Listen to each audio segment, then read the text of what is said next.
yamhullahu ma yasha wa yuthbit wa indahu itu saya tidak terlalu hafal, bukan nafik. Artinya Allah bisa menghapus apa yang Allah kehendaki dan bisa menetapkan. Berarti kan bisa berubah-ubah kan gitu. Terus apa maksudnya? Ini yang ada di lauh mahfuz.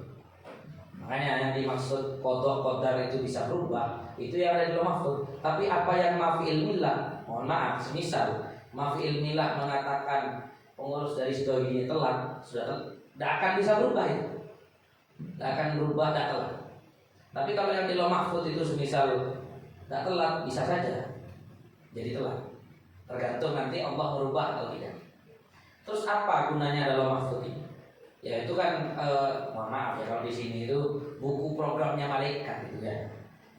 Kalau diumpamakan ini buku kerjanya malaikat. Malaikat itu berdasarkan dari lauh mahfuz karena malaikat tidak berhadapan langsung pada Allah ya. Tidak ada. Malaikat yang langsung berhadapan pada Allah itu tidak ada. Bahkan malaikat Jibril pun yang paling dekat itu tidak berani masuk ke Sidratul Muntaha sebagaimana yang biasa kita pahami kan. Yang baru yang masuk itu cuma Nabi Muhammad saja kan gitu. Nah, jadi malaikat itu mengikuti itu.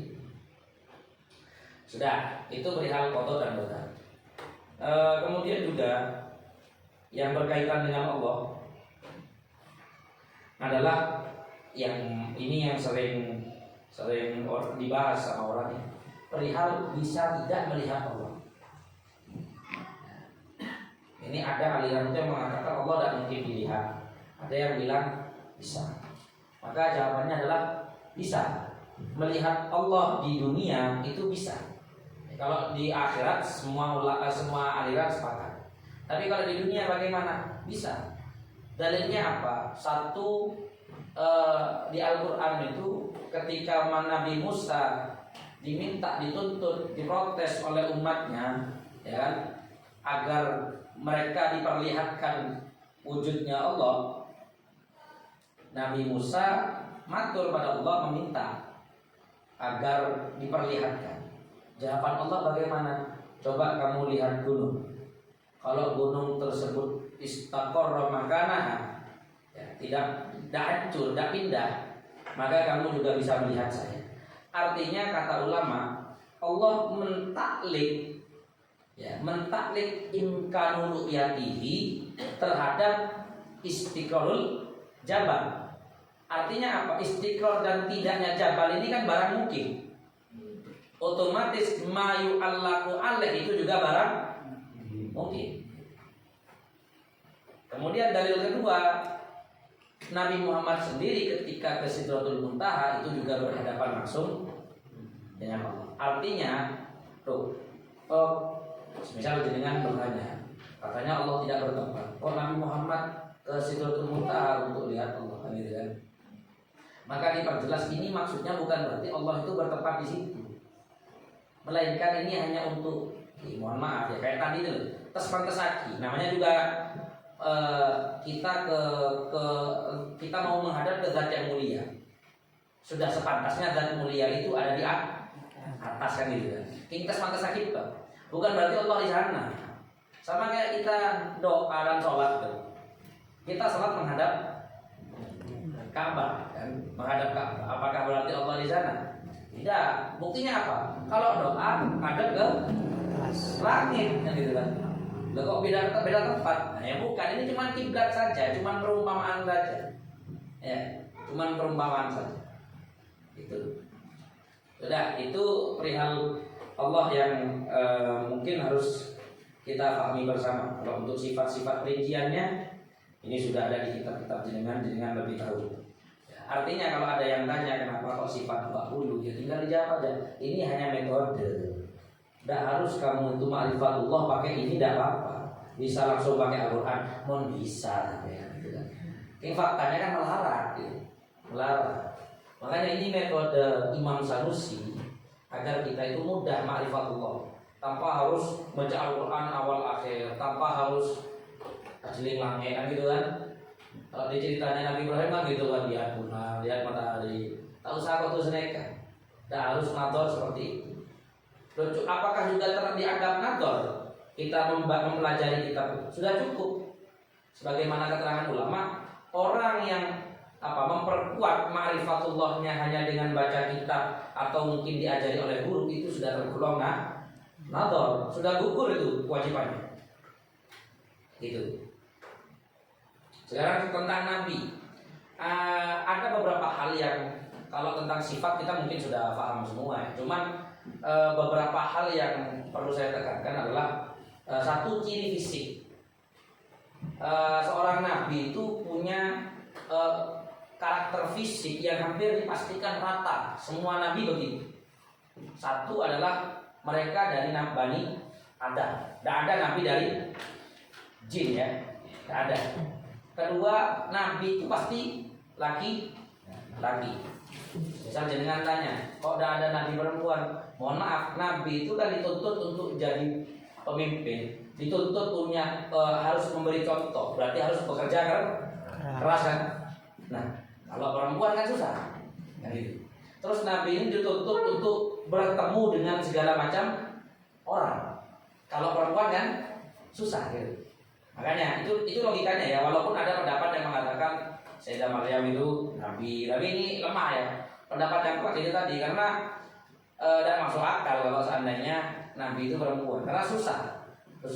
Masih ada haid kan itu kan, ya kan, masih ada perawat anak kan gitu kan. Loh iya, kalau seandainya perempuan kan susah. Buktina misal mimpi perang, ini head bukan repot ya. Ya kan? Apalagi kalau head itu, mohon maaf sekali lagi ini untuk ustaz-ustaz kan emosi mereka tidak terkendali kan.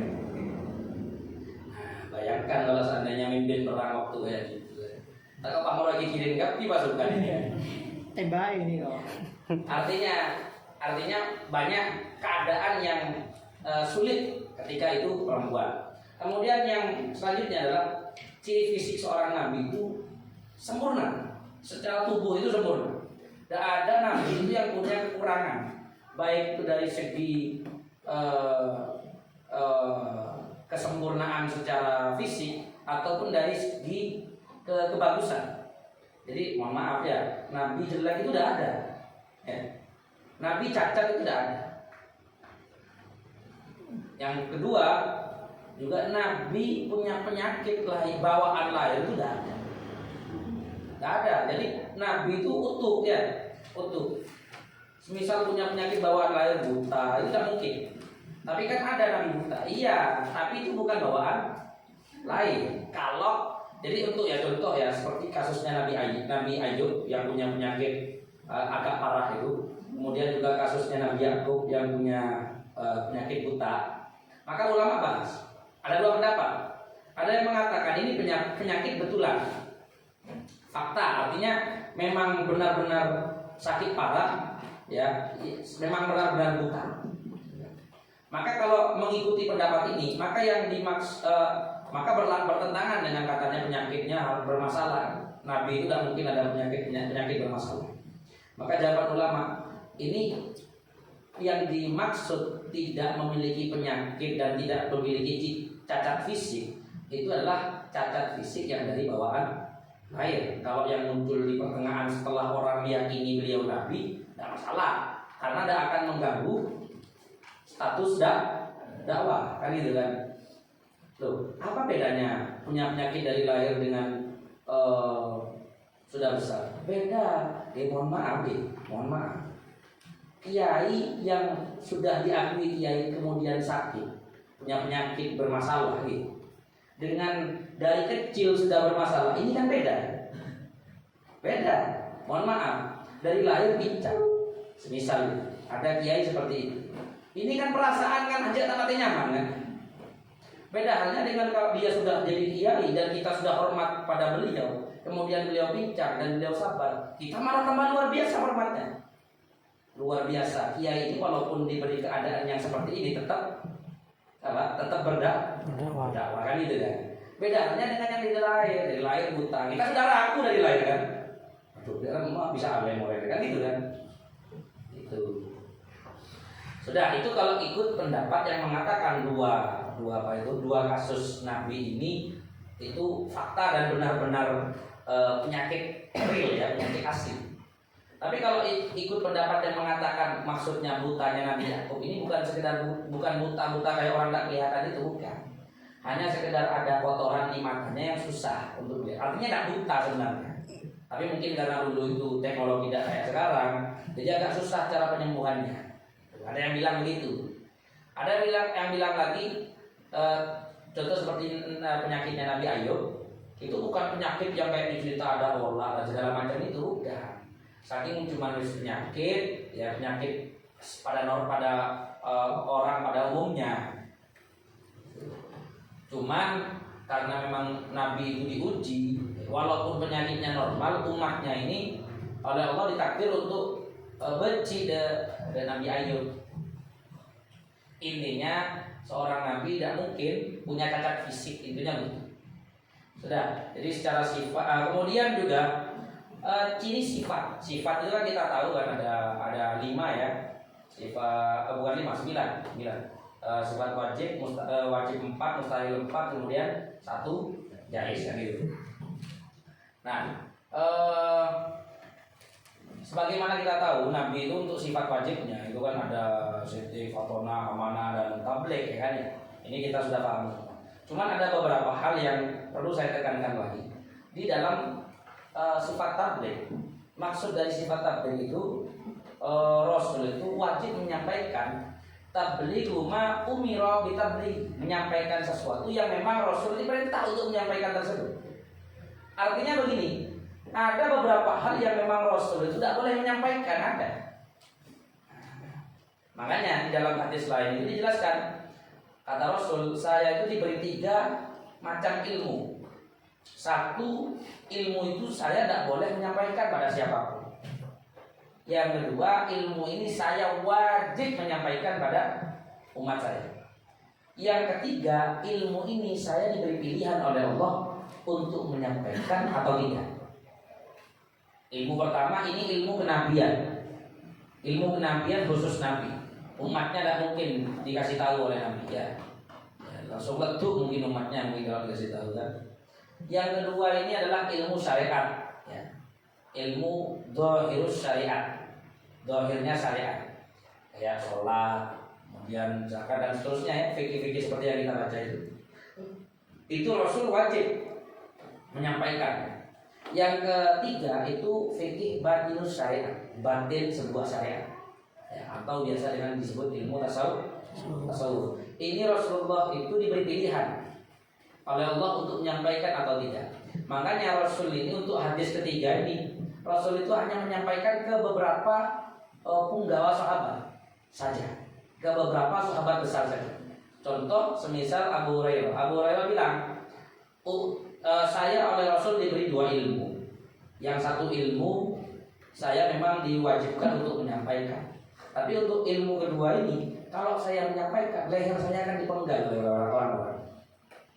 Ya karena terkejut dengan ilmu kedua ini, karena aneh. Makanya untuk ilmu yang kedua ini, yang tasawuf, itu Rasulullah mengasihkannya tidak semua, milih-milih.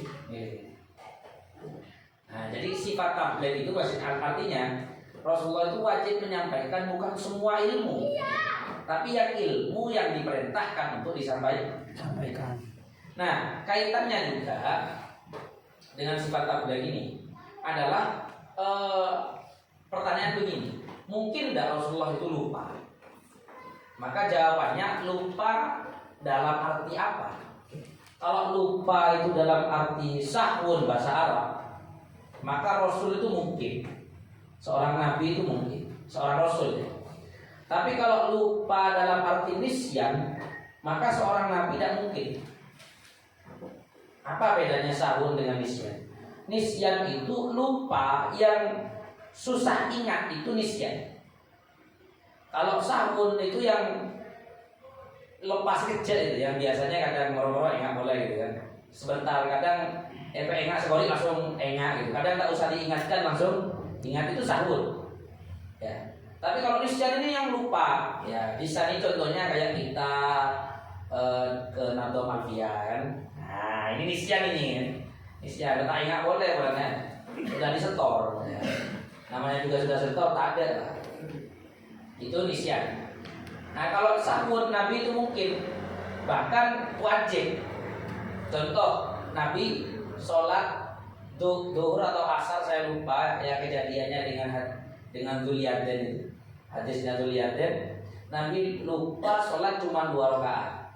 Sahur maksudnya itu. Bagaimana? Indahu, untuk Nabi sahur ini wajib. Kok bisa? Karena kalau tidak terjadi sahwi ini, ya tidak akan muncul syariat yang bernama sujud sahwi. Tapi kalau nisyan tidak mungkin. Kalau nisyan tidak mungkin Nabi itu. Karena kalau nisyan, kalau kita mengatakan Nabi mungkin nisyan, seakan-akan kita menyampaikan bahwa jangan-jangan ada ilmu syariat yang tidak tersampaikan. Karena Nabi lupa. Karena mungkin nisyan itu tidak mungkin. Sudah. Itu untuk sifat, untuk ciri sifat Nabi. Kemudian kaitan dengan Nabi lagi, ini yang juga beberapa masyarakat perlu ditekankan bahwa Nabi Muhammad itu Nabi terakhir. Ya. Artinya Nabi terakhir itu syariatnya tidak akan berubah. Ya. Syariatnya Nabi tidak akan berubah. Tapi kan ada Nabi Isa, misal kalian tanya. Walaupun ada Nabi Isa, tapi syariatnya tetap mengikuti syariat Nabi Muhammad. Artinya begini. Selama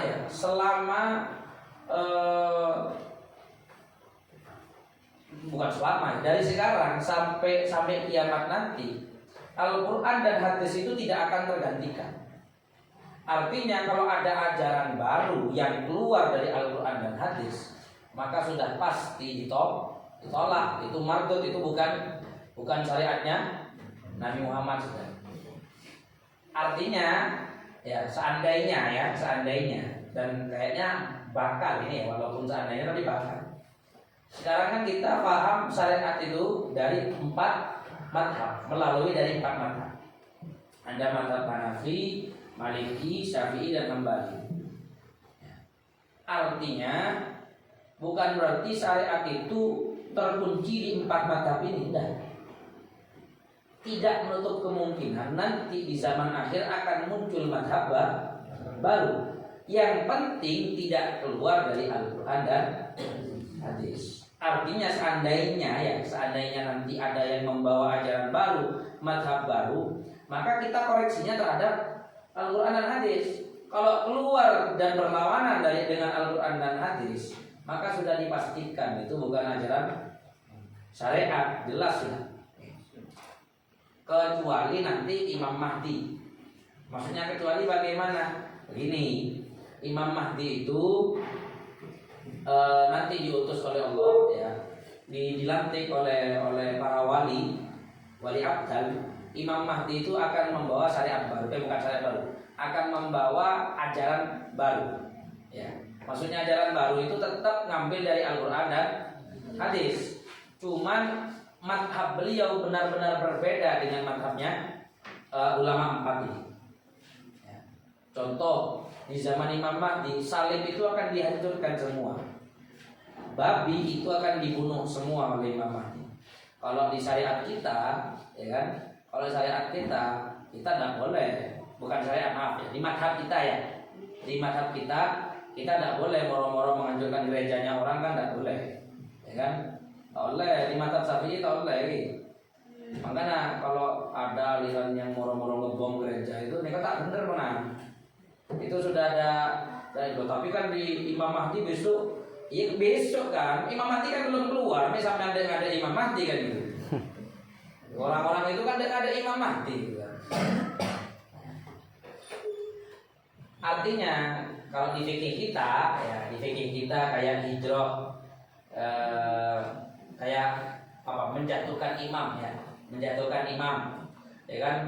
kan di fikih kita, di paham kita, imam itu harus diterima selama imam itu disepakati dan bisa berkuasa. Istilahnya kalau di fikih kita itu imamun bisyaukah ya. Imamun bisyaukah, seorang imam yang menjadi pemimpin gara-gara punya power yang sangat kuat. kita wajib menerima selama imam tersebut tidak memerintahkan kekafiran. Ya, selama imam tersebut tidak memerintah kekafiran, maka kita wajib taat. Loh, kalau memerintah haram, maka tidak usah diikuti, tapi tidak perlu diberontak. Baru kalau mengajak kekafiran, maka kita boleh khurut ala imam, memberontai imam. Tapi kalau cuma memerintah keharaman, kita tidak boleh. Ya, tidak boleh memberontak. Hanya sekedar tidak usah taat gitu saja. Tapi kalau memerintah kekafiran, maka kita boleh memberontak. Dan selama ini di Indonesia tidak pernah kan? Ya, pernah presiden dari zaman Soekarno menyuruh kita sujud ke berhala, kan tidak pernah. Yang ada mungkin ya keharaman, tapi tetap tidak boleh urut ya, tidak boleh urut dari oleh imam. Nah, ini keyakinan kita. Makanya tidak benar sudah moro-moro di lengserkan, tak tepat itu nih. Tak tepat. Kenapa kok tak tepat? Karena walaupun seandainya memang ingin melengsarkan, tapi dampak yang terjadi pasti besar ya. Peperangan dalam negara itu pasti akan terjadi. Nah ini ya, kita mungkin berhasil mendirikan seorang imam yang muslim, tapi kan korban yang harus kita umat Islam yang harus kita korbankan kan banyak. Nah ini keberapa itu ya sudah, yang penting kita bisa idharuddini, ya bisa menampakkan agama kita, maka selesai. Makanya dalam fikih itu dijelaskan, selama orang itu tinggal di sebuah negara, walaupun negara itu dipimpin mayoritas kafir, selama dia bisa idharuddin, menampakkan agamanya, bajang aman, adzan aman, puasa aman, tidak ada apa-apa, maka tidak wajib hijrah, ya sunnah tapi tidak wajib hijrah. Baru kalau dia sudah tidak bisa sholat, tidak bisa apa, maka wajib hijrah. Alhamdulillah kita di Indonesia tidak hanya bisa menampakkan ya, malah berkuasa di sini ya, mayoritas. Alhamdulillah, walaupun mungkin pemimpinnya masih agak sedikit bermasalah ya. Semoga di sini tidak ada masalah lagi. Sudah, kemudian itu tentang Nabi, tentang Allah, tentang Nabi. Sekarang tentang kita sendiri adalah satu yang perlu dipahami oleh beberapa guru adalah perihal iradatul abdi, kehendak manusia. Sering kali ada yang bertanya, apakah manusia itu punya kehendak? Maka jawabannya yang benar ya, versi Ahlus Sunnah yang benar, tidak. Manusia itu tidak punya kehendak, tidak punya kuasa. Nah, sudah jelas karena la haula wala quwwata illa billah. Itu jelas sudah. Loh, terus di kitab-kitab itu apa maksudnya iradah juz'iyah kan gitu kan? Di kitab-kitab ibtidah itu ada iradah juz'iyah. Maksudnya itu iradah juz'iyah itu adalah ta'alluq dari iradatullah. Hanya ta'alluq. Artinya apa? Tidak ada sebenarnya. Iradah juz'iyah itu tidak ada. Itu hanya istilah para ulama untuk memudahkan paham kita, bahwa maksudnya iradah juz'iyah itulah ta'alluq dari iradatullah al-qadim. Jadi hanya ta'alluqnya saja. Jadi faktanya kita sebenarnya tidak punya iradah. Terus bagaimana dengan aliran Qadariyah? Ada juga aliran Jabariyah. Aliran Qadariyah mengatakan manusia itu punya kendali, punya kuasa terhadap dirinya sendiri, punya kehendak. Ini bertentangan dengan Ahlus Sunnah. Karena kenapa kok bertentangan? Karena kalau mengatakan manusia itu punya kehendak dan punya kendali, maka menyebabkan di dunia ini ada sesuatu yang terlepas dari kendali Allah. Dan itu tidak mungkin. Terus Jabariyah kenapa kok bermasalah? Karena Jabariyah mengatakan semua ini atas kendali Allah, itu firaran minal adzab ya. Artinya firaran minal adzab itu dia bermaksiat. Ya mau bagaimana lagi, kan ini sudah dari Allah. Terus gimana? Ya ada apa-apa, ini semua kehendak Allah. Kan gitu kan Jabariyah kan. Nah ini bermasalah juga. Makanya Ahlus Sunnah itu tengah-tengah. Dalam ucapan tengah-tengah, dalam keyakinan juga tengah-tengah. Maksudnya bagaimana?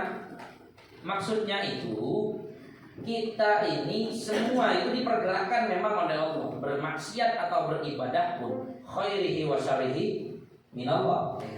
Cuman apa? Secara zahir perbuatan ini dinisbatkan pada kita. Saya ngangkat flash tea. Ini nisbatul fi'linya pada fa'il, pada pelaku. Secara zahir. Tapi secara batin nisbatul fi'linya ini pada Allah. Makanya kata Ahlussunnah lebih tepatnya Ahlussunnah itu tengah-tengah, maksudnya bagaimana? Jabarian zahiran, qadarian zahiran, tapi jabarian batinan. Secara batin kita ini jabarian, tapi secara zahir kita ini qadarian. Kita tengah-tengah. Terus kenapa kok kita disiksa oleh Allah? Loh, apa Allah itu menyiksa kita bi'adlihi, dengan keadilannya. Kemudian kita diberi pahala itu bimahdi fadlihi. Loh, adil bagaimana? Wong ini pekerjaan semua dari Allah, kok bisa adil? Maka masuk di pembahasan al-iktisab, kasbul abdi. Maksudnya begini, kasbul abdi. Walaupun kita, misal saya ngangkat versi ini, walaupun ini secara hakikatnya itu adalah fi'lullah fi'lullah, tapi secara kasar, secara pelaku itu adalah saya pelakunya. Artinya seandainya saya disalahkan ya wajar kan gitu kan? Karena pelakunya secara zahir itu adalah saya. Sama dengan begini. Di fikih itu ada kan? Idza ta'aradul amir wal mubashir kan itu kan? Fikih itu biasanya kan. Maka fakut dimal mubashir pelaku. Walaupun yang nyuruh itu orang, tapi pelakunya ini ya salah ya pelaku gitu loh. Ya, ini kalau dianalogikan dengan fikih ya. Cuma kalau kita kembali ke hakikat hukum menyiksa dan hukum memberi pahala ya, ifa'us thawab dan iqab pada hamba, maka kembali ke sifat jaiznya Allah. Artinya apa? Ya terserah Allah, mau kita disiksa pun, mau kita masuk neraka pun, ya sudah baik-baik kayak gini, gitu kan? Ngajar di pesantren tahunan, maten masuk neraka semisal. Kemudian saya ampuh asinan tok aremare gitu kan? Maten sama Allah dimasukkan surga. Maka jawabannya apa? Ya aluma yasa. Ya kan, Allah melakukan terserah apa yang kehendak Allah, kan? Fa innallaha la yus'alu amma yaf'al. Allah itu tidak bisa ditanyakan atas apa semua yang Allah kerjakan. Kan repot nanti saya tanya lagi kan gitu. Sama dengan sampai punya uang 500 juta. Ya kan? Contohnya dengan nanti persen 500 juta, budget nanti beli mobil. Ini sampai kemudian dibelikan sepeda motor harga 500 juta apa? ZX 10R yang 1000 cc itu kan harganya hampir 500 juta. Ada orang yang ngocak dalamnya nih sama dengan kuat pegawat nanti sepeda temannya bilang berapa sepeda 500 juta. Kebayang Pak 500 juta tinggal kebeli sepeda mau ojan bangun pecah kan gitu kan. Maka kira-kira apa jawaban kalian? Ngatur jalan pesel lawas saya kan gitu. Lah ini manusia loh padahal. Apalagi tuh Tuhan mempas kita ngambil ya Allah kasar maksiat dong masuk surga atau masuk neraka. Apa jawaban Allah nanti kira-kira? Ngatur lagi dong. Jangan kakek bilang dia gitu. Ngatur kan kok gitu. Artinya kita tidak bisa. Allah itu la yus'alu amma ya. Tak akan yang tanya lagi. Ya, tak akan yang tanya lagi. Sudah. Itu perihal kehendak ya. Jadi kehendak kita ini sebenarnya tidak punya kehendak. Secara hakikat tidak punya kehendak. Tapi secara zahir ya punya. Buktinya apa? Ini saya mau angkat presti bisa ini. Secara zahir tapi ya. Tapi secara batin tidak punya. Ya, la haula wala quwwata illa billah. Kedua, sikap kita pada sahabat ini juga manhaj Ahlussunnah wal Jamaah Sidogiri. Sidogiri, semua yang bertitel sahabat itu wajib dihormati. Walaupun pernah punya sejarah kelam, ya, sejarah buruk, tetap harus kita hormati. Tidak boleh. Yang paling sering ini, yang paling sering rawan ini, yang mulut kita ini, umat Islam yang sering rawan itu, kita ampun rasanya Sayyidina Muawiyah. Ini yang ampun, hati-hati. Kita Ahlussunnah wal Jamaah tidak boleh mencerca satupun sahabat, tidak boleh. Kenapa? Karena sahabat itu, sahabat kan tidak maksum. Memang sahabat tidak maksum, tapi sahabat itu kencang tobat kalau salah. Nah sama kayak kita, kalau kita kan salah kan di sana kan, ya gitu kan gitu. Loh, sahabat tidak begitu salah langsung. Bahkan kadang walaupun sudah tobat itu nangis ya, nangis berhari-hari menyesali perbuatannya. Itu sahabat. Makanya kita tidak boleh, ya, kita tidak boleh mencerca sahabat. Semua sahabat unggul. Ashabi kan nujum kata Nabi. Ashabi kan nujum di ayihim iktada itu tanda itu kamu ikuti siapapun di antara sahabat saya, kamu tidak akan tersesat. Tanda itu. Yang paling sering diomongin orang itu Sayyidah Muawiyah, Sayyiduna Muawiyah. Ini yang paling sering. Aliran lain itu yang paling sering ngejek Sayyidina Muawiyah karena berseberangan dengan Sayyidina Ali. Loh, bagaimana itu berseberangan? Jadi inilah wa ma jara bainas sahabinas kutu, apa yang terjadi di antara para sahabat itu kita tahu sarono. Kalau mau diistilahkan itu, kata salah satu guru di Sidogiri, kita ini kayak becak ya. Sahabat itu Sayyidina Ali dengan Sayyidina Muawiyah itu kayak tebis. Maksudnya bagaimana? Sampean becak, kita becak, mau masuk ke embong. Katanya kan bes 2 balapan, sampean tahu sarono. Rono lagi, rono kenaikan gol segoni, benekun laku hi, ancor. Tapi becaknya kita sareng ngereng kok. Dimon pada bes balapan, truk balapan. Tak sawan menjawab, ayo kok norok balapan dia. Tak usah, lopot lah ya. Terus bagaimana? Naskut, wa ma jara bainas sahabi naskut. Ambunan pon, mereka perihal sahabat. Ini keyakinan Ahlussunnah, Ahlussunnah sudah gini. Sudah kita baca di sejarah semisal, loh ini kok ada Sayyidina Umar begini. Sudah istilah. Ambu stop. Mon perlu kau sama baca. Makanya salah satu saran dari ulama yang saya baca itu, kalau tidak salah sarannya Imam Ibnu Hajar, tidak disarankan memperdalam tarikh setelah zaman Sayyidina Umar. Tidak disarankan. Karena setelah zaman Sayyidina Umar ini sahabat mulai banyak perbedaan pendapat. Tidak disarankan. Kenapa kok tidak disarankan? Hatinya takut gerak ya, takut gerak kemana-mana. Tidak dianjurkan. Kalau mau baca sejarahnya Rasul, Sayyidina Abu Bakar, Sayyidina Umar, sudah.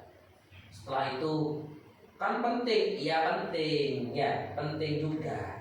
Cuman takut hati kita ikut ronoro gitu loh, ya kan? Kan pentingnya itu tidak sampai masuk hukum wajib.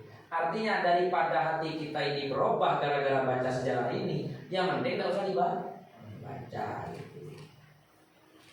Nah, tapi kalau misal mau baca tidak apa-apa, karena mungkin pelajaran kan, pelajaran juga ada Sayyidina Utsman, Sayyidina Ali, ya kan? Mereka mau tanya baca nih ke merah kapina kan? Ya tidak apa-apa. Kalau kita bicara baca tidak apa-apa. Ya kan, malah bagus. Cuman kita sebagai guru ini yang ngajarin, tekankan pada mereka, hati-hati, ingat semua sahabat itu bintang, ya kan, bintang. Atau kalau di bahasan kayak tadi kayak saya ini kan colok-colok coba kayak gitu. Semua sahabat itu kayak base, ya. Kita malah becak tahu sarok. Sudah, sekarang sikap kita kepada Ahlul Bait. Ahlul Bait itu siapa? Ahlul Bait itu semua keluarganya Rasul, dari Bani Hashim dan Bani Muthalib. Itu Ahlul Bait, ya. Bani Muthalib. Apa kenapa kok Bani Hashim dan Bani Muthalib saja? Padahal kan saudaranya kakek Nabi itu kan namanya Hashim. Ya. Kan banyak, ada Abdus Syams dan seterusnya.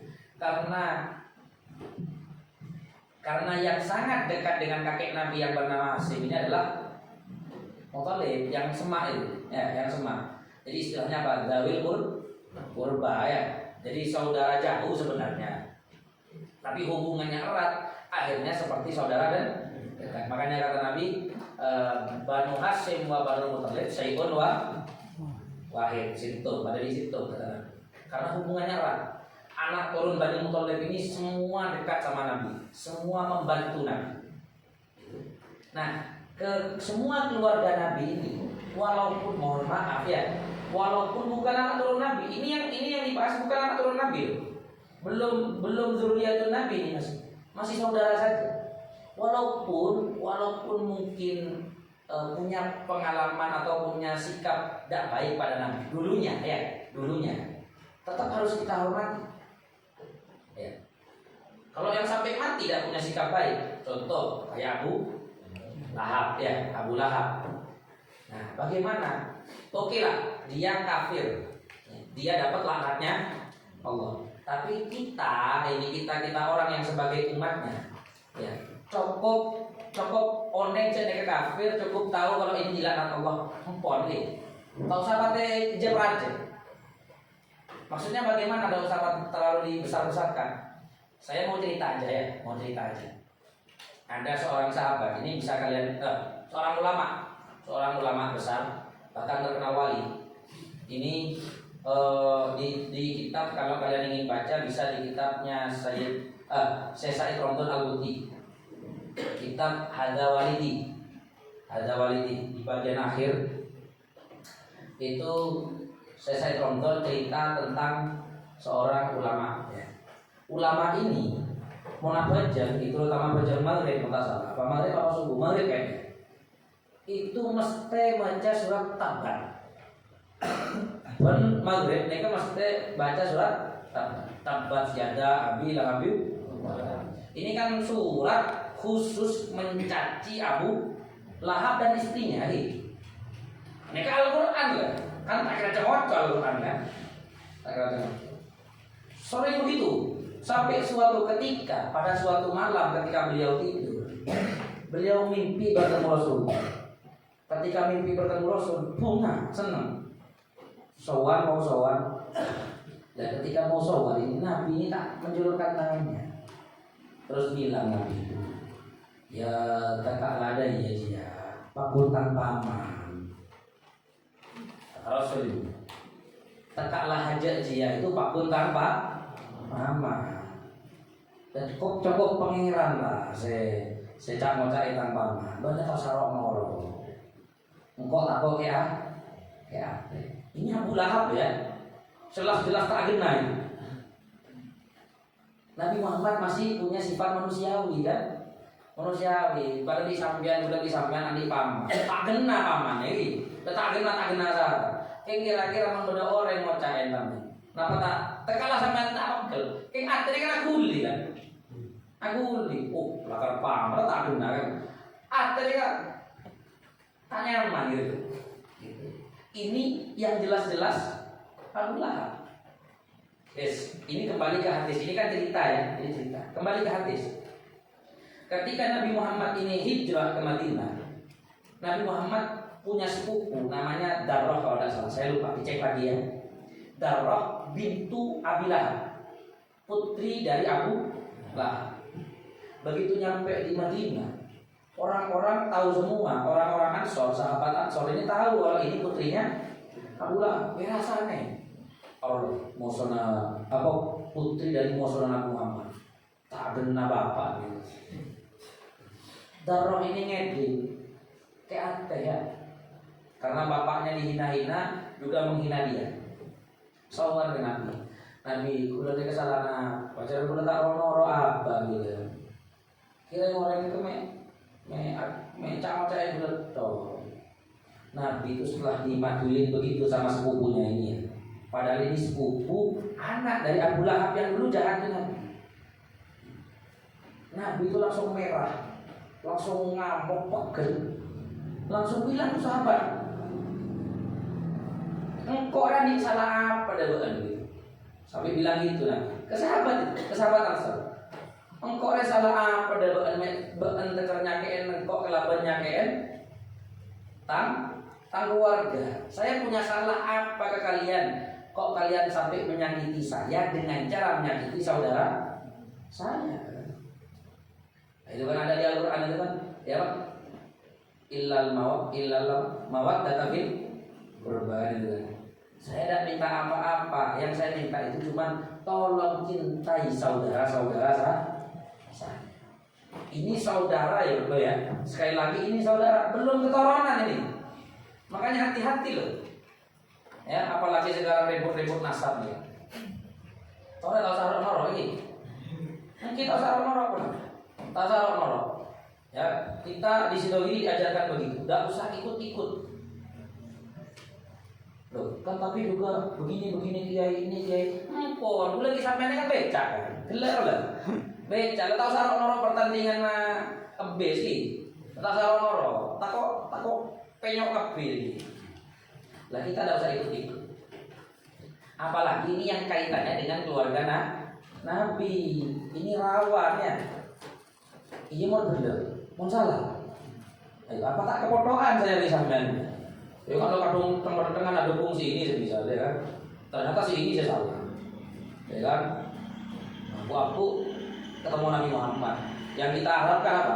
Sahabatnya Nabi. Begitu kita minta ya Allah, mana Nabi Muhammad? Tahu ini Muhammad. Ya Nabi Allah isfa lana gitu kan. Nabi ajeling ke kita kan. Aja lambat sekali mengkelendek tatwa gaul ya. Burung salah ini ya. Baca kata-kata khusyuk oleh salawat. Ini hati-hati oleh syafaat ya. Hati-hati. Ingat sekali lagi kita ya sebagai Sidogirian. Ya, Sidogirian itu semua yang punya kaitan dengan Sidogiri, termasuk ranting Sidogiri. Kita kalau Sidogirian tidak usah ikut-ikut polemik nasab, tidak usah. Sudah diam.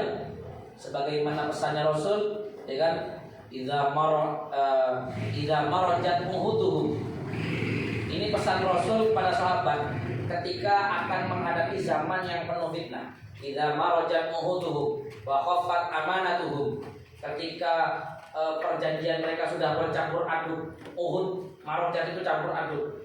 Wa khaffat amanatuhum, sudah umat manusia itu sudah banyak yang tidak amanah. Wa kanu hakada, kata Rasul. Wa kanu hakada wasabbaka baina asobi. Jadi beliau mencontohkan genggaman tangan ini. Maksudnya apa? Ini isyaratan bahwa al-batil wal haq pada zaman itu, yaitu zaman sekarang ini sudah ada ketemu. Sekarang saya tanya ke sampean, dalam polemik nasab, sampean bisa tidak membedakan mana yang salah dan benar? Susah kan? Karena sama-sama ini beda kiai kan gitu kan ya. Makanya kata Rasul wa kanu hakada. Jadi tidak ketemu. Al-haq wal batil tidak ketemu. Maka bagaimana? Maka nasihatnya Rasul, ada sahabat tanya, terus dari kamu mau misal bulan ototen zaman naik ke Nabi. Jawabannya Nabi bagaimana? Ilzam baitak wis nang Roma wa amlik alaika lisanak tak usarono. Rono amlik alaika lisanak mereka maksudnya mulutnya diam. Punten bulan nang tak marono ingat status. Pada wae negatif. Pada wae maksudnya itu lisan itu juga status ini karena tangan itu juga ahadul lisan. Nah ini ya kan. Terus amlik alaika lisanak, kemudian wa khutma ta'rif. Ambil yang bagus, yang jelas-jelas kamu tahu itu bagus, ambil. Contohnya apa? Ngajak kita untuk tawadhu, ngajak kita untuk tidak sombong dengan nasab, ya kan? Ngajak kita untuk tidak boleh saling membenci. Ini kan bagus. Ambil khutmah, ta'rif, wada'ma, tungkir. Tinggalkan yang kira-kiranya tidak nyaman di hati kamu. Kok ini adu domba, wes tinggalkan. Da'ma tungkir. Nah, terus wa alaika bi amri bi khosati nafsi. Di hadisnya dia. Kemudian urusi urusan kamu sendiri. Kata Rasul. Maksudnya bagaimana? Bila perempuan bajang, ya. Di sini kan sudah ada urusannya sendiri. Kan urusan ribut-ribut masakan di luar kan. Boleh bisa mana tahu sabu sibuk naik ke bawah. Sibuk apa? Indah. Tidak tahu sasang-sasang bahas nasab puna. Masa kalau indah beda sama dan kaki nasab. Tak usah. Yang perlu dipikir ini gimana anak didik jenengan itu selamat, tidak ada yang merah. Nih saya pikir tetap sabu sibuk selain. Wadah angka amrul ammah. Tak usah Rasul urus nareng lah. Ini pesannya Rasul. Nah, apalagi yang berkaitan, sekali lagi saya tegaskan, apalagi yang berkaitan dengan ahlu baitin Nabi. Ya, tadi aja saudara itu Nabi hidup marahnya kayak begitu, apalagi yang anak turunnya. Ingat, kalimat anak turun itu bukan hanya yang laki-laki. Sekali lagi, kalimat anak turun Rasul itu bukan khusus yang laki-laki. Walaupun dari jalur perempuan itu juga tetap disebut anak turun, hati-hati. Ya, anak turun Rasul. Ya pada lebih baca dengan ini kan punya anak laki di bine, ya kan? Pas bado orang mokol anak bine sampean atau anak laki sampean, ya kan? Kira-kira sikap sampean sama kan? Sama pasti.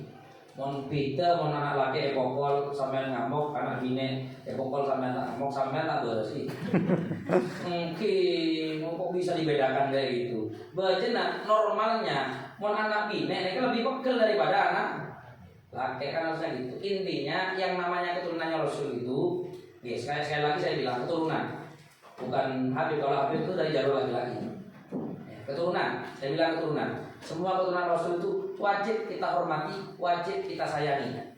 Karena kalimat Rasul yang diminta itu ilal mawaddah fil qurba itu umumnya, dan nyebut laki atau enggak, semua.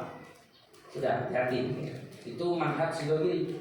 Kita nggak usah ikut-ikut, kita cukup sibuk dengan indah. Ya. Ini kasihan panitia indahnya. Kalau nilai lengkapnya si merah nih, talangkom. Saya yakin ini panitia indah lebih sumpek ninggalin nilainya teman-teman indah ini merah daripada ribut-ribut nasab ini. Saya yakin begitu. Karena kalau banyak yang merah ini kena marahi sama kepala madrasah. Kepala madrasah juga kena marahi sama ketua satu. Bukan kepelengan ini. Kalau masalah nasab ini kan soal usaha kikir kan. Ini kan usaha kikir. Terus juga yang keempat, yang terakhir adalah sikap kita pada murtakibul dzambi. Murtakibul dzambi itu pelaku dosa. Pelaku dosa itu ada dua. Ada murtakibul kabair, ada murtakibus shaghair. Pelaku dosa besar, pelaku dosa kecil. Kita sebagai Ahlussunnah wal Jamaah tidak boleh mencaci pelaku dosa. Tidak boleh. Selama dosa itu masih bersifat privasi. Tapi kalau dosa itu sudah jadi halayak umum gitu. Dengan orang pada orang cara pacaran, kira-kira sejen gitu. Jangan cuma dicaci kalau gitu gitu. Kalau laki betul tambuhan. Male ambu. Kune ijak pakai nenges sari, ijak pakai neng. Ingkar kok takut male ambu. Intinya selama itu masih dalam lingkup privasi, kita tidak boleh mencaci para pelaku dosa. Karena yang berhak mencaci hanya Allah. Kita tidak boleh. Secara khusus mencaci secara khusus. Kalau kita mencaci secara umum, kita bilang para pelaku dosa itu tak kena. Tidak apa-apa. Karena ini dalam ranah mengingatkan. Yang tidak boleh itu yang secara khusus. Tak kena. Itu jangan ya. Kalau itu masih dalam ranah privasi, maka jangan ya. Kecuali kalau kita dalam proses nasihat atau proses irsad istilahnya, ngasih tahu.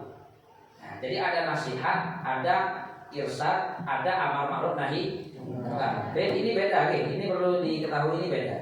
Amar ma'ruf nahi munkar itu ketika perbuatan itu sedang terjadi, itu namanya amar ma'ruf nahi munkar. Kalau sudah terjadi, maka bukan amar ma'ruf nahi munkar. Namanya adalah irsad atau nasihat.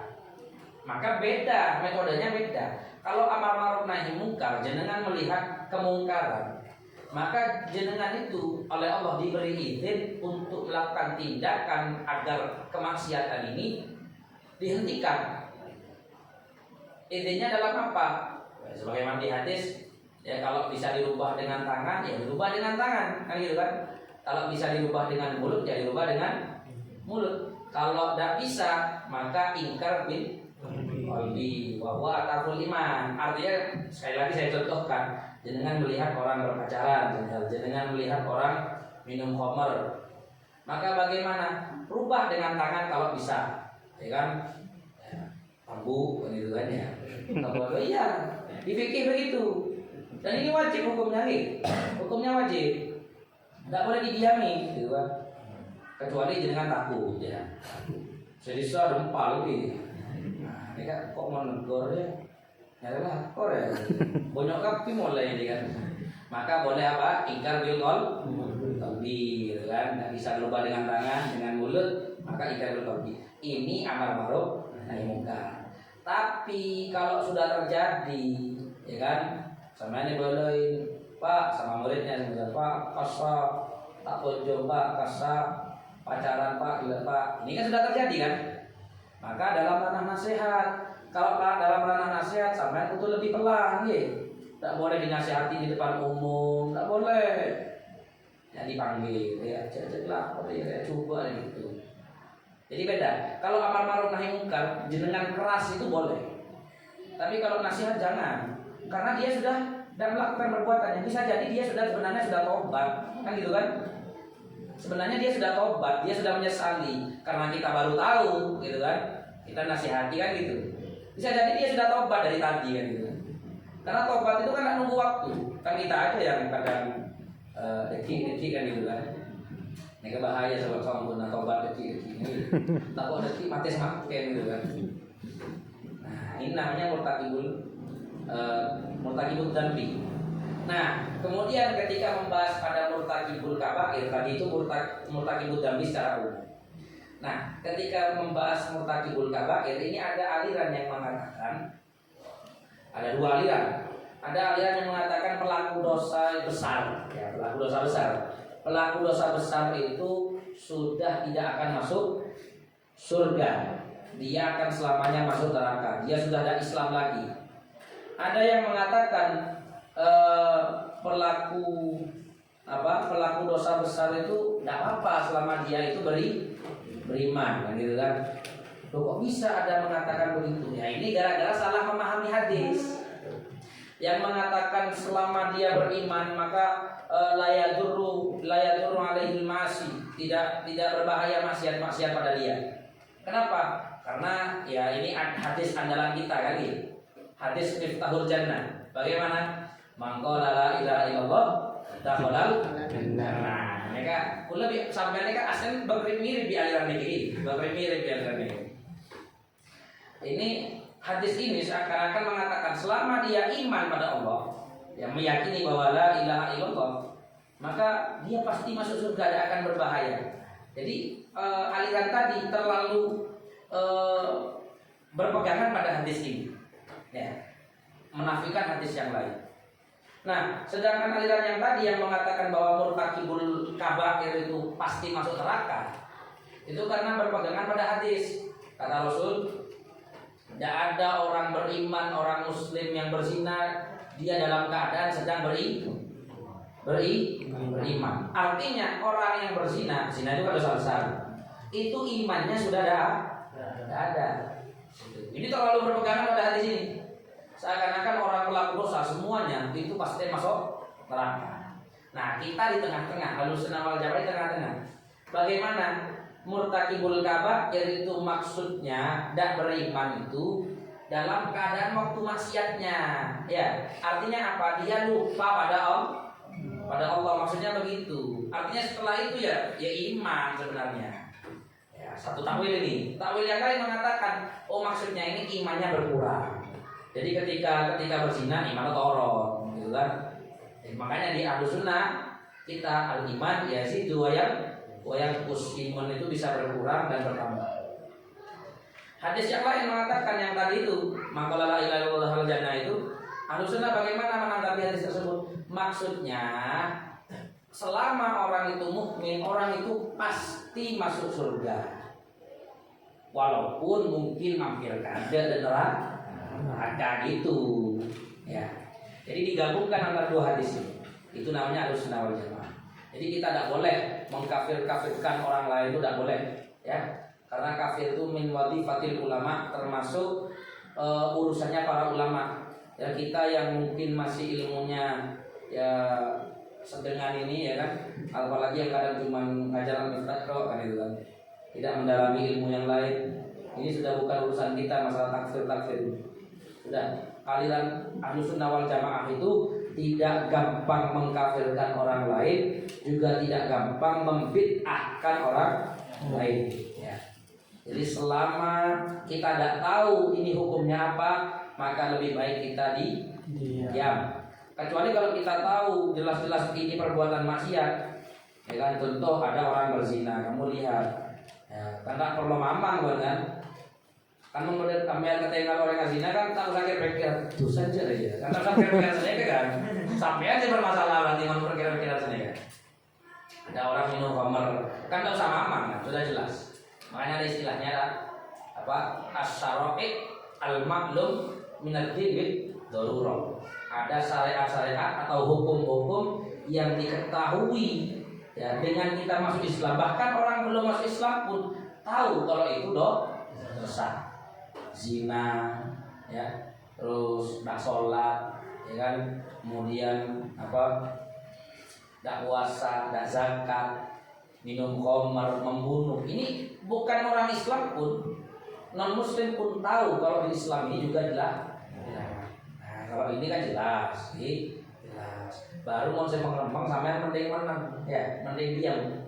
Kalau memang ingin, sampai lapor ke yang tahu ke kiai ini. Bertanya ke kiai gimana hukumnya begini gitu. Jangan langsung bertindak, takut salah. Takut ternyata ada khilaf ulama di situ ya. Kalau ada khilaf ulama maka bukan mungkar, karena yang dinamakan kemungkaran itu adalah sesuatu yang mujma'ah alaih. La yungkarul mukhtalafeh wa innama yungkarul mujma' alaih. Yang bisa dianggap mungkar itu adalah sesuatu yang sudah disepakati. Kalau yang masih ada perbedaan ulama itu tidak bisa dikatakan mungkar, ya tidak bisa. Sudah, dari saya mungkin itu saja yang bisa kami sampaikan. Semoga bermanfaat. Kurang lebihnya mohon maaf. Kalau ada yang salah ya itu murni dari saya. Kalau ada benar ya itu dari Allah, dan semoga benar semua. Kalau memang ada yang salah bisa dikoreksi, ya bisa dikoreksi. Bisa aja dengan pahami sendiri, bisa aja dengan pelajari sendiri, dan kembali kepada kitab-kitab salaf. Saya kurang lebihnya mohon maaf. Wassalamualaikum warahmatullahi wabarakatuh.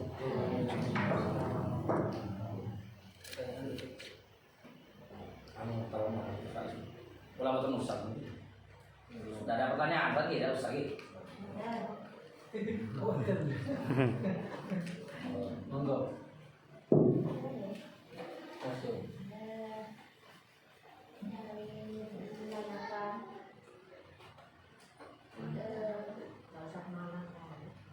Ya langsung tanya, mau nggak sih pertanyaannya? Dulu kami pernah belajar hadis wal jamaah, yang mana ada sebuah hadis yang mengatakan bahwasanya tidak ada golongan yang masuk surga kecuali hadis wal jamaah. Ya, kalau tidak salah seperti itu.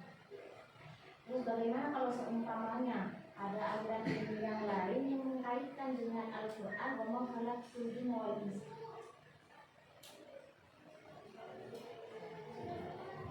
Maksudnya cuma satu gitu kan? Seakan-akan kan Yang selamat cuma itu.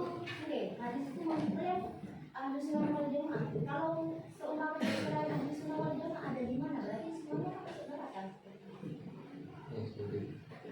Ada lagi dulu? Ada lagi? 3 Oh ada terakhir berarti ya?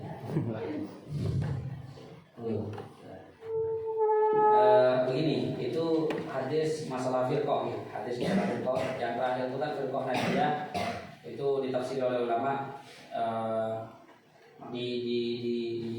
dijelaskan oleh ulama maksudnya firqah najiyah itu Ahlussunnah wal Jamaah. Jadi maksudnya gini, dalam menafsiri hadis itu sataftariqu ummati ala ihda wa sab'ina firqatan, ada yang bilang ala sintaini wa sab'ina firqatan, ada yang bilang salatan wa sab'ina. Hilaf ya dengan pembagiannya itu. Ulama menafsiri ada dua tafsiran. Maksudnya firqah di situ adalah agama. Umat Rasul itu akan terpecah jadi 73 agama. Artinya kalau ada sesuatu yang selamat yaitu Islam, jelas sih. Kalau kita memahami perpecahan itu maksudnya adalah agama, jelas. Karena agama yang benar cuma satu. Ya. Sedangkan Islam itu banyak kan. Semua aliran akan masuk surga. Walaupun mungkin ada saya mampir ke rekreasi dulu ya ke neraka gitu kan. Yang jelas semua masuk surga. Ada ulama lain yang menafsiri bahwa maksudnya firqah di situ aliran. Berarti bagaimana? Ya gini, maksudnya yang satu selamat itu langsung masuk surga gitu loh. Nggak usah mampir dulu ke neraka gitu. Kalau yang lain masih mampir dulu. Ada yang bilang enggak, maksudnya masuk surga itu najiyah itu. Maksudnya najiyah itu ya masuk surga walaupun masih mampir ke neraka. Karena walaupun aliran apa tadi? Aliran sesat pun itu juga masuk surga. Aliran sesat itu juga masuk surga, tapi bekabit neraka guys. Ya, bekabit. Beda halnya dengan ini. Orang ahlu sunnah yang melakukan dosa dengan orang sesat dengan yang walaupun yang tidak melakukan dosa ya rajin ibadah, ini lebih lama yang sesat gitu. Kenapa kalau lebih lama yang sesat? Karena ibadahnya itu tidak diterima karena ibadah itu tidak akan diterima ketika akidahnya itu rusak. Apa masuk surga? Masuk, karena itu tadi man qala la ilaha illallah dakhala. Nah, tapi orang yang ahli maksiat walaupun dia ahli maksiat kalau alirannya benar lebih cepat masuk surganya ya daripada yang tadi itu. Karena ada kemungkinan di antara amalnya itu ada yang diterima. Tapi kalau sesat sudah diterima sudah amal. Gitu. Artinya kalau masalah firqah najiyah itu tafsiran ulama banyak ya. Cuman yang kalau saya sendiri itu lebih condong ke tafsiran real agama itu tadi. Ya. Jadi 72-nya atau mungkin 70 alirannya itu 70 pembagiannya itu agama, itu semua masuk neraka. Yang satu yaitu agama Islam itu masuk surga walaupun mungkin perkara dan neraka. Nah, kalau ditanyakan semisal dengan tanya, berarti lebih banyak yang masuk neraka daripada yang masuk surga. Nah, ya umat Nabi itu tetap lebih banyak masuk surga. Ya, umatnya Nabi Muhammad ini, ya umatnya Nabi Muhammad itu 2/3 itu masuk surga. Ya, hanya sedikit saja yang masuk neraka itu. Makanya tidak benar kalau kebanyakan umat Nabi Muhammad itu masuk neraka itu tidak benar. Lebih banyak masuk neraka. Tapi kan ini alirannya 70. Aliran 70 itu kan bukan berarti umatnya lebih banyak. Bisa jadi satu aliran satu orang mengikutnya kan. Gitu. Iya, bisa jadi gitu. Bisa dipaham? Dan cukup. Mari kita tutup pertemuan pada siang menjelang sore dengan bacaan kafarul majlis 1 kali, kemudian tasbih 3 kali. Bismillahirrahmanirrahim. Subhanakallahumma wa bihamdika asyhadu an la ilaha illa anta astaghfiruka wa atubu ilaik. Subhana rabbika rabbil izzati amma yasifun wa salamun 'alal mursalin walhamdulillahi rabbil alamin. Subhana rabbika rabbil izzati amma yasifun wa salamun 'alal mursalin walhamdulillahi rabbil alamin. Subhana rabbika rabbil izzati amma yasifun wa salamun 'alal mursalin walhamdulillahi rabbil alamin. Semoga berkah semuanya. Al-Fatihah.